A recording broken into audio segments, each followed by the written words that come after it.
The world is changing, and it is changing fast. As the West struggles with inflation, debt, and declining global influence, a new power bloc is rising from the Global South. It's called BRICS: Brazil, Russia, India, China, and South Africa. And now, more African countries want in. The BRICS countries are expanding their numbers and expanding their influence across the globe.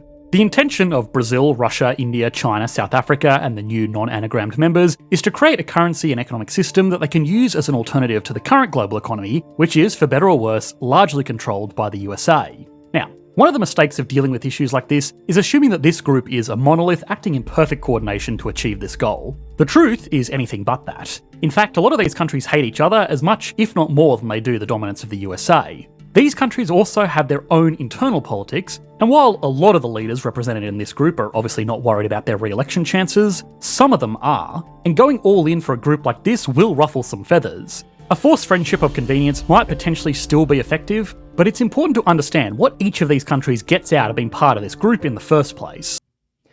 But what does that actually mean for Africa? Is BRICS the beginning of a new world order?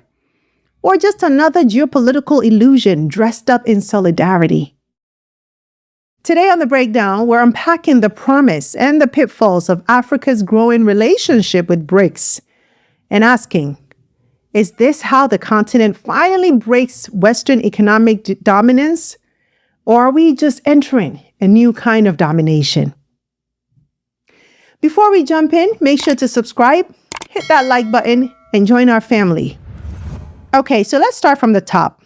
What exactly is BRICS? BRICS was formed in 2009 by 5 of the world's largest emerging economies: Brazil, Russia, India, China, and South Africa. It's not a military alliance, not a trading bloc like the EU. It's more like a club for rising powers who want a seat at the global decision-making table. Together, BRICS countries represent over 45% of the global population, about 28% of global GDP, and more than 30% of the world's land area. It's the Global South answer to the G7. And they're not just talking economics. They want to reshape how the world order works. Now let's zoom in on Africa. Currently, South Africa is the only African member of BRICS. However, the BRICS alliance officially announced the addition of 3 African countries as partner countries during the 2024 BRICS summit last year. These countries are Nigeria, Algeria, and Uganda. Now, several African nations, Egypt, Ethiopia, Algeria, Nigeria, even Zimbabwe, have either applied or expressed interest in officially joining BRICS. So why this growing interest? Well, because BRICS offers what the West often doesn't. And what is that? Number 1, non-interference. They don't give lectures on democracy or human rights. Number 2, development funding through the new development bank, BRICS version of the World Bank.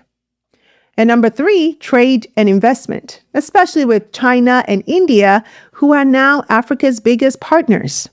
The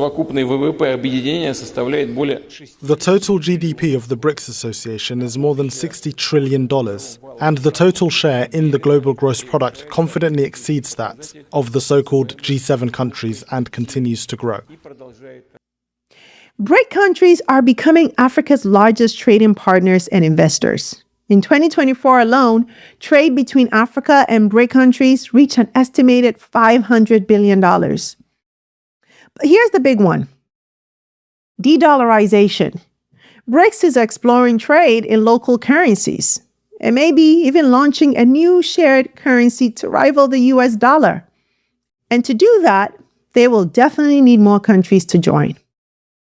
So for African leaders who are frustrated with IMF conditions and dollar dependence, you can see how this sounds like freedom. So what does Africa stand to gain? Let's break it down. If Africa plays this smart, joining or partnering with BRICS could mean more leverage in global affairs.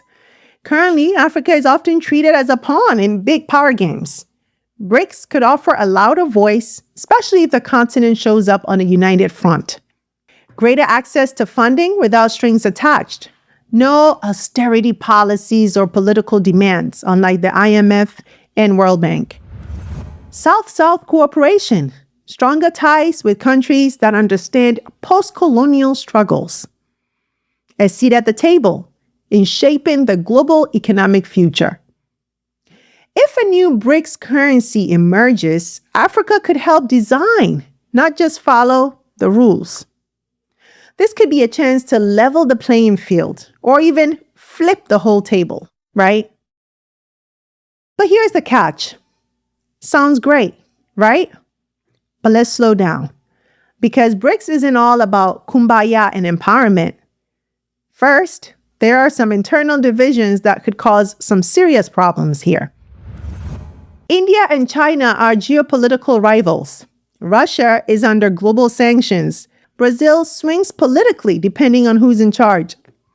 BRICS is united more by what they're against, Western dominance, than what they're for. Second, let's talk about China's dominance. In many ways, BRICS is becoming a China-led club. That raises a question. Are African nations joining a partnership or just walking into Beijing's orbit?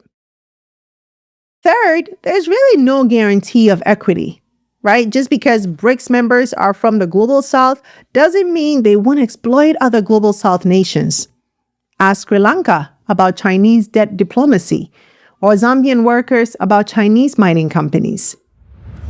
So let's give this some historical context, because as I often say, history does have an interesting way of predicting the future.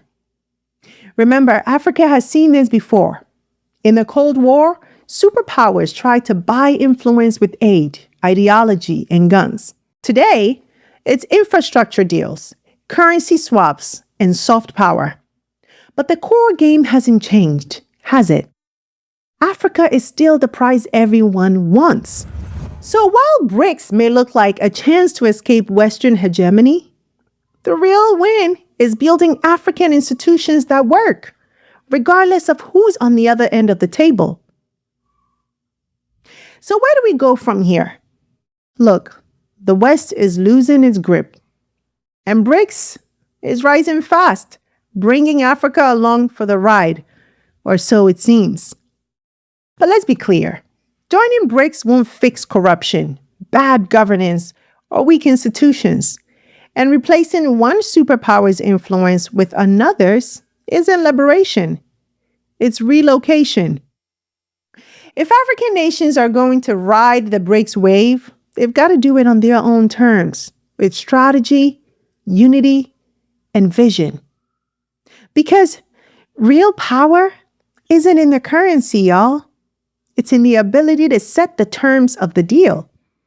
And this has to be on Africa's terms, not Ghana's, not Nigeria's, not Egypt's, not Ethiopia's, Africa as one voice with one position. But the question is, will this ever truly happen? So now I turn it over to you, my people. Is BRICS the key to a new world order? Or just another empire in the making? Should Africa play along? Or sit this one out? Let me know in the comments. And as always, if this episode got you thinking, don't forget to like, share, and subscribe to our channel for more deep dives you won't find anywhere else. I'm Sandra Babu-Boateng.